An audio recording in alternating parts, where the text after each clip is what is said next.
Testing. 1 2 1 1 2 3. Testing. 1 2 1 2 3. Testing.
One, two, three, 4, 5, 6, 7, 8, 9, 10, 10, 9, 8, 7, 6, 5, 4, 3, 2, 1.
Not bad, thanks, mate. You? Yeah.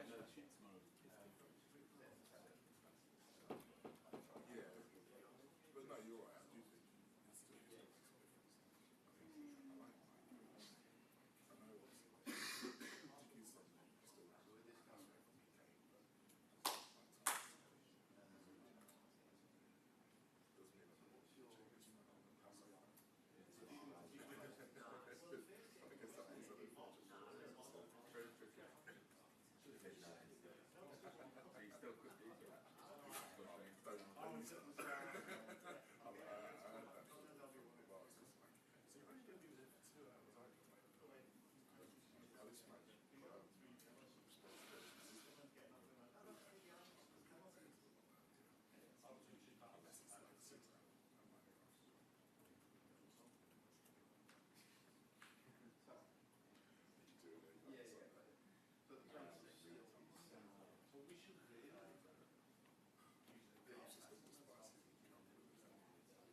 Yeah, have you seen him nailed?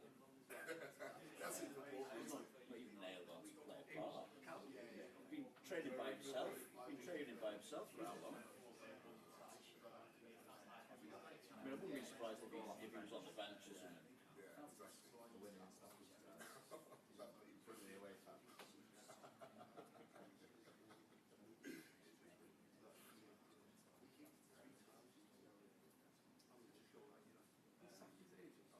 Yeah. But that was. Yeah.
But yeah.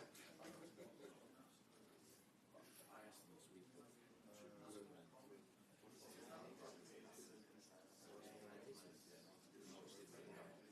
There are obviously there is going to be another tribute at Anfield. I think it's crossed the road.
Yeah, yeah.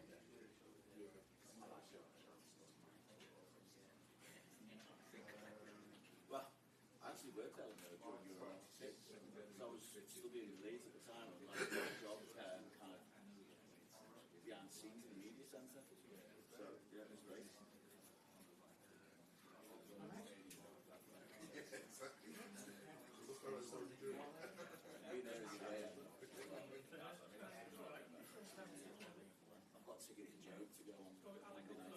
Yeah, he's going. Of course, now he's got of course, yeah.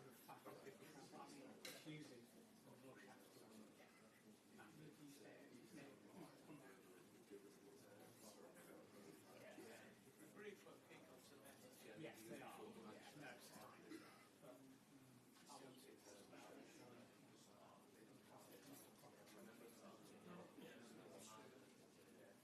One of them where they've taken part in more confidence. Well, if you win, you claim the trophy. If you lose, you go. It's just part of preparations for the season. Tune-up. No one remembers the Tune-up Shield winners from years gone by. And this is one of the ones last year.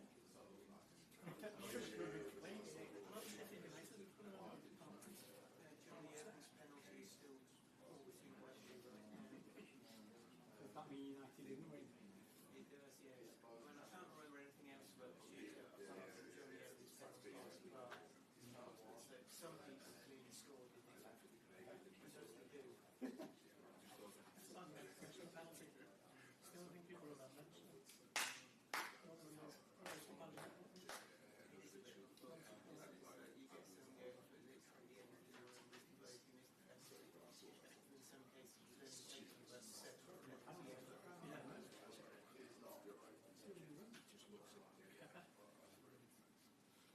David De Gea taking the 11. Don't expect him to miss the target from Fulham. United had a pointless penalty shootout against Fiorentina last week. De Gea came off a couple of points before, and I thought it was just a spare of a penalty shootout. And they get it 7 or 8 Penalties last night. Sort of the ones. Yeah. Where he just Well, he just wanted the ball. Yeah. and the other guy did the same thing. The goalkeeper's gone, and the keeper's gone.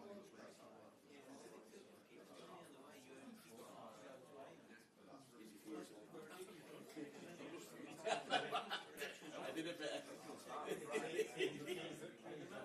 You go there. You go here. It's like what I call it. Gumar. I know. I called him Rio and he goes, what's his surname? I'm like,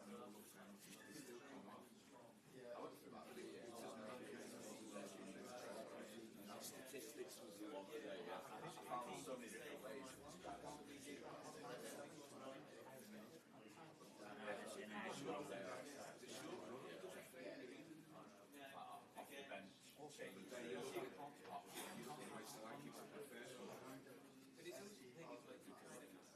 That predicted. Yeah, good type, remember that transfer deadline when at one point I was that cold outside and I struggled to say it anyway. I just made something up. It didn't sound anything remotely like Conakry. People on I just completely lost it. Statistics was wild. It came to statistics.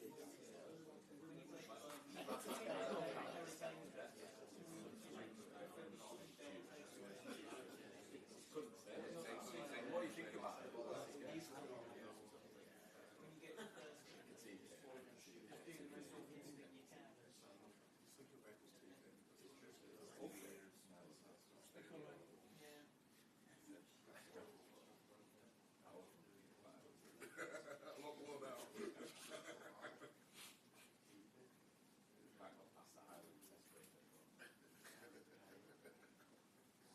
Still remember keeping the sound of being called Chris. Genius.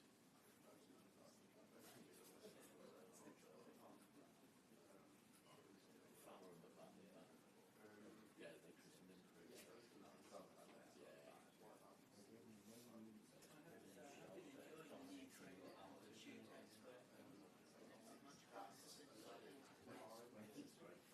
After all the it's funny what happened in the men's game as well, because like, you know, women were getting all this stick over the penalty shootouts, you know.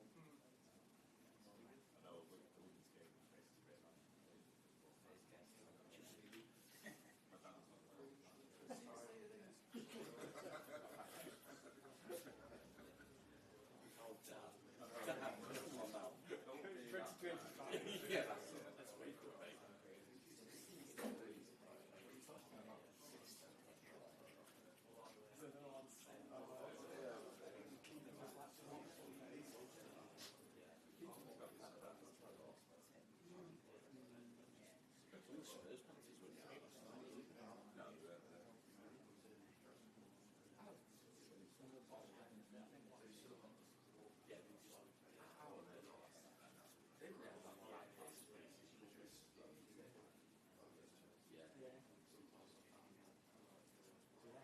Good goals though.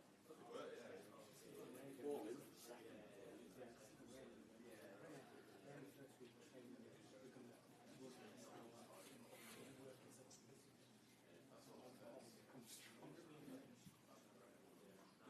What gets me is that recipe of manager. I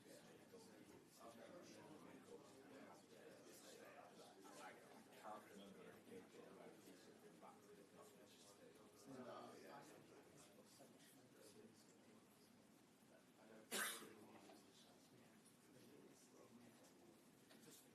Especially with it when it's a big name like Donnarumma and making well. We'll get rid of one of the world's most renowned goals. And then two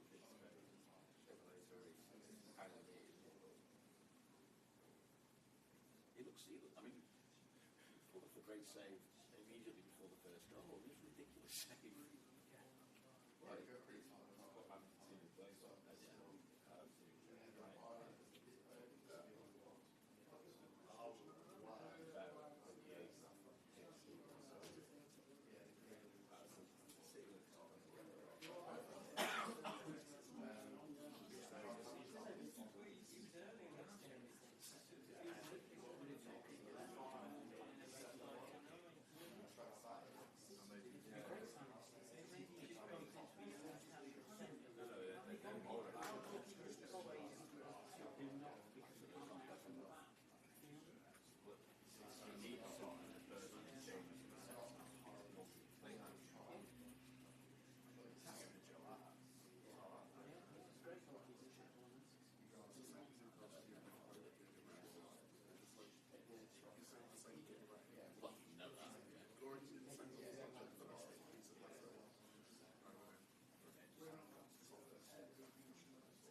That's not how it works with you. I think we went through in the end because they could.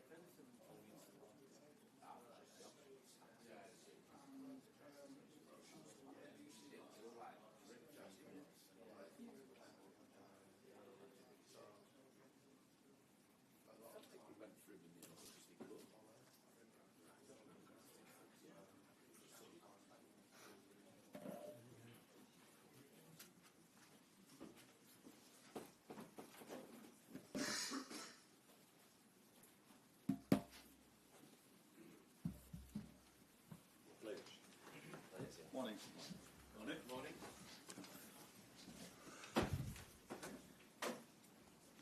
Ready? Could have been a trophy better, but Arne, I asked you about centre halves last week, and it seems that you might be able to bring two in. First of all, Giovanni Leone, what can you tell us? that the clubs have agreed a deal, but he hasn't signed for us yet. So the moment when he signs for us, I can go into more detail. And the other one is, of course, the answer you always get from me. Are you able to talk about that a little bit more broadly, though, and say what expectation you have of possibly getting hold of Mark? No. No, because he's not our player, and unfortunately he was the captain of the team where we lost against last Sunday. So no, if you want to have any talks about him, you should go to Palace, to Glaston, and ask him his opinion about him. Well, obviously the focus is on the start of your title defence now. So how ready do you feel you and the squad are now going into the start of the season? As ready as we can be. So I think I've emphasised last week on the fact that we've lost 3 or 4 starters, and unfortunately Ryan Gravenberg was not able to play last week and is not able to play this week. So that means that if you exclude the goalkeeper from the 10 outfield positions, 5 were different than the main starters we had last season. And if you then look the quality we bring on the ball, I'm very happy with that. Without the ball, it's 8 out of 10 times. Also very good. But the aim at this club is not 8 out of 10 times, it's 10 out of 10 times. And that is the fine-tuning we still need to find defensively. And that went in pre-season one time better than the other one. Up against Bilbao, I was really pleased with our defensive performance because we didn't give away any chance at all, I think, out of open play. But we did concede 2 set pieces. Against Palace, we conceded the main chances we conceded were when we lost the ball ourselves. So it's been ups and downs where the downs were not so low, but I think there is the main part for us still to improve, which is normal. I think for everyone in pre-season it's normal that there's still room for improvement, let alone if we not only lost 3 or 4 starters, I think we've lost 5 to 6 players that played quite a lot of minutes for us last season, and we brought in 4 new ones, so then it's normal that there's a little bit of adaptations, but we are definitely ready for the league to start. Taking all that into account, given what you achieved last season and how difficult it is to go back to back with Premier League titles, what are your expectations for the season? Yeah, but the reason why that is so difficult lays mainly in the fact that there are so many competitors that can also win the league over here. So to win it once is already very special, let alone if you can win it twice in 3, 4, 5 years, or as we did twice in 5 years, and City did even better than us in the last few years. So that's unbelievable if you're able to do this in this league. And probably this year it's going to be harder than every year before because every team brings in new players, but our main competitors definitely did as well. Anna, in that regard, obviously this time last year you had a huge challenge ahead of you with coming to a new league, starting at a new club, replacing Jurgen Klopp, everything that went with it. Is this season in your mind, even personally for you, an even bigger challenge than this time last year? No, you forgot to mention that you take over a team and you only have 2 weeks to prepare because there was a Euros and a Copa America. I think every season has its own challenges. So last season it were the challenges you were just talking about. This season the challenge is that we've lost many starters and we we've brought in very good and talented players again as well. And the challenge is always not only yourself but also the teams you face. Now we're starting with Bournemouth, which was last season probably the most intense team in the league.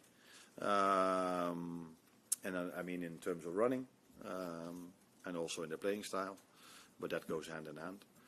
And then afterwards is Newcastle and Arsenal, so that sums up this league, I think, and the challenge we have. What do you expect from Bournemouth on Friday? What I just said, intense. They made it really difficult for us last season. We beat them 3-0, where you feel like, what is he talking about difficult? But if you look at the game, they had the first big chance of the game. They scored a goal, which was fractionally offside. And then we 3 times, I wouldn't say counter-attacked them, but we were very fast in moving the ball from back to forward. And all of a sudden at halftime we were 3-0 up. And then I thought, wow, which I always thought when I was playing manager in Holland, this is going to be 4-5, 6-0. But the mentality Bournemouth showed in the second half, they just kept on going. And that's the mentality they had throughout the whole season afterwards as well. So they also lost some players. They also brought in good new ones, as they've shown in the last few years, that they can always bring in good new players. So, and away it was even more difficult for us. So, very good team, good manager, and a challenge for us on Friday. But looking forward to it because play evening game at Anfield is something everyone is looking forward to, I think. Hi there, Arne. Your defensive record last season was absolutely incredible. In the pre-season so far, I know you haven't been particularly happy with some elements of it. How do you resolve those issues when you're looking for that defensive solidity in front of your back four, when you're going to be without again the best defensive midfielder in the country? Yeah. And don't forget we missed out McAllister as well, the last part of last season, and he hardly wasn't able to play in our pre-season. Only now recently he's played a few games, played a few minutes. But it's not that I'm not happy about certain parts. I'm telling you just a second ago that the standard here is 10 out of 10. So it's not one or two things we don't do well. No, in general we do all well, but well is not good enough. And there we have to go one step up in certain aspects, not in all aspects, in certain aspects. And then there's also something like I said, against Bilbao, we were really good defensively, but conceded 2 set pieces. And the games before, we also had mixed teams. So then you can also accept a little bit better that maybe timings between players were not as good as when you play the starters that has played so many times together.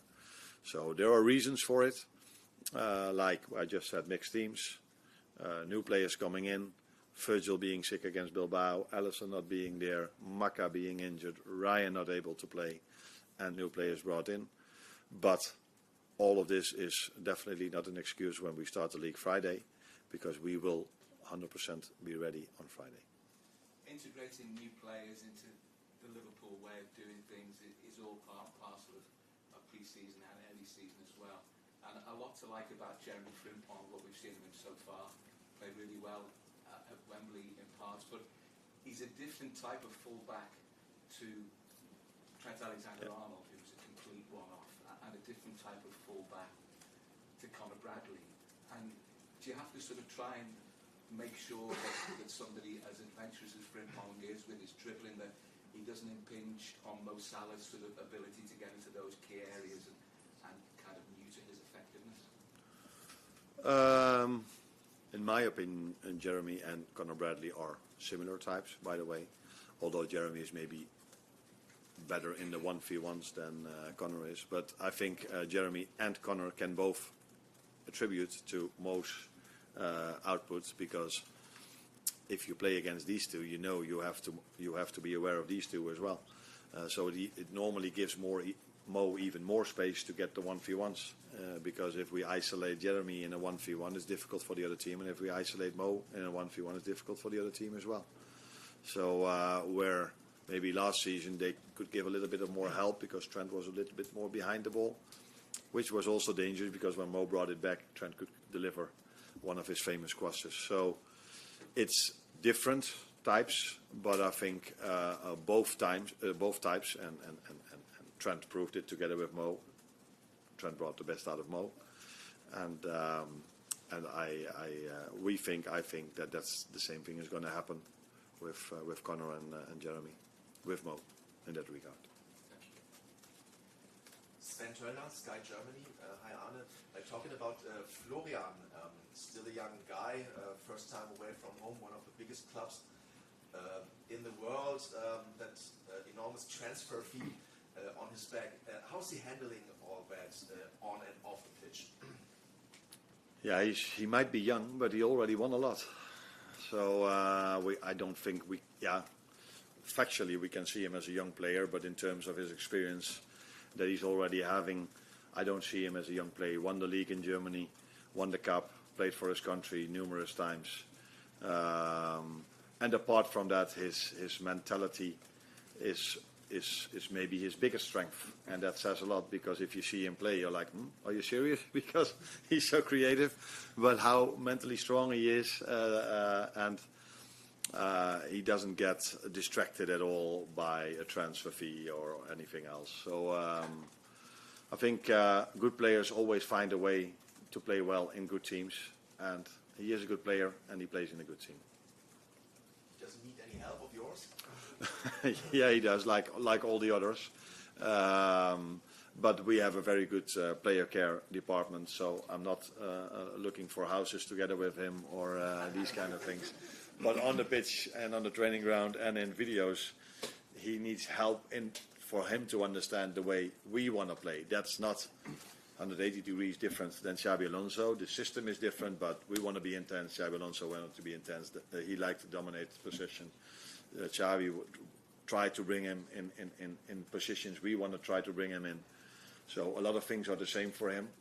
But it's true, he has to adjust to England, to the league, to the intensity, and to his new teammates as well. But I think if you saw the games, his adjustment went quite well. Better than even expected, and we already expected a lot. Hi. You mentioned Grunberg earlier. He was one of your regular fixtures last season, plays such an important role. You didn't have him last week, you've not got him this week, and you just have a certain set of skills that maybe other players in the team don't have. So how do you missed him last week in defensive parts of the game, and how do you sort of compensate for that and not being here this week as well? I think last Sunday the chances we conceded were mainly because 3 times we lost the ball very simple in our midfield and they could counter-attack us.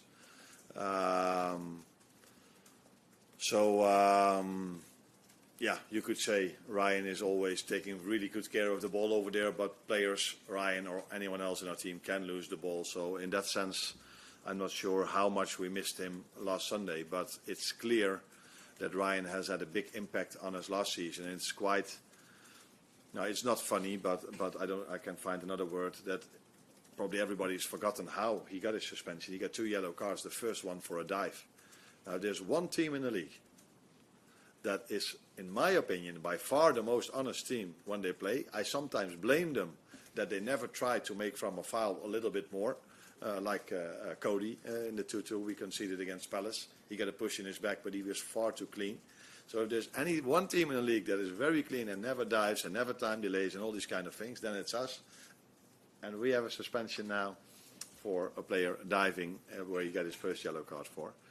But yeah, I've said many times that probably the midfield might even be our strongest line when it comes to the bodies we have.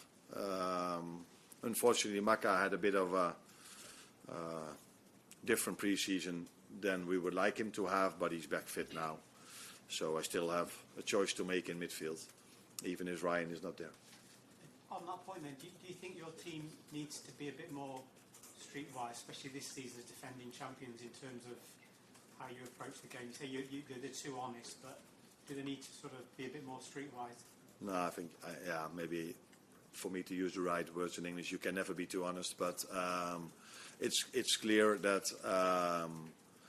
I saw this week Fenerbahce Feyenoord, and I saw a lot of moments where players were really smart and these kind of things, should we use them, yes or no? I'm not too sure. For me, the best game last season that I've been part of was Paris Saint-Germain against us, especially our home game. I like that a little bit more than the away game, by the way. But that was also so high intensity because both teams were just there to play and not to try to pretend if a fall was more or time delaying or whatever. So I'm also proud of the fact of who we are, and we won the league last season by the team we were. So let us just stay who we are. But sometimes I think it was a great moment also in the game against Palace, and that is, if I talk to a referee, I do talk about that as well to the fourth official. Florian, they hold him clearly on the midfield, but he was so fair that he didn't fall over. And the referee said, yeah, if you don't fall, I'm not going to give you a free kick, which is a little bit weird. And a fraction later, they fell down in a moment which wasn't even a foul, and the referee feels, oh, he fell down, so it probably is a foul.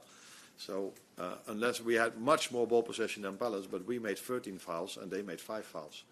And that tells you also something about who we are. And I'm not saying Palace is different than us, and that might be the headline, but that we are a very fair team. I think that's clear, and maybe that's also the reason why we won the league. So why change something if things went well? That's on the note, please. Hey, Arnie. You've spoken about the midfield and the changes there over the pre-season without McAllister and obviously Florian coming in. That's seeing Dom Soboslai come a little bit deeper. We saw a little bit of that towards the end of last season at Brighton. How do you feel like he's adapted to this role? What things do you like? What things do you think he still needs to work on?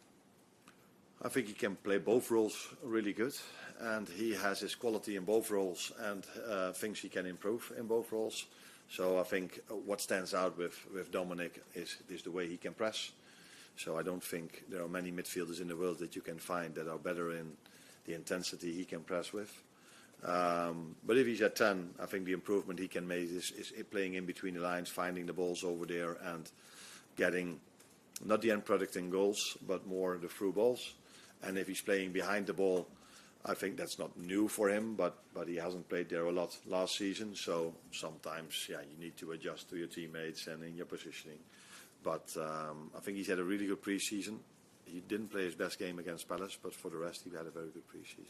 I imagine he must be one of the players in the squad most pleased to see Joe Gomez come back as well, because it means he's less likely to be a backup right back for the next game. Is Joe ready to be in the squad for Friday?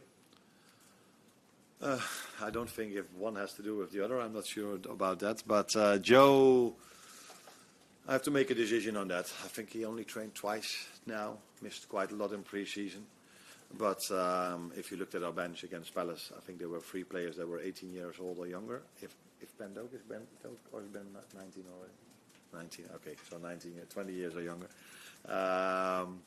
So there is a possibility that Joe might be on the bench, but I have to look at the numbers and who we're going to take. Yeah. You're welcome.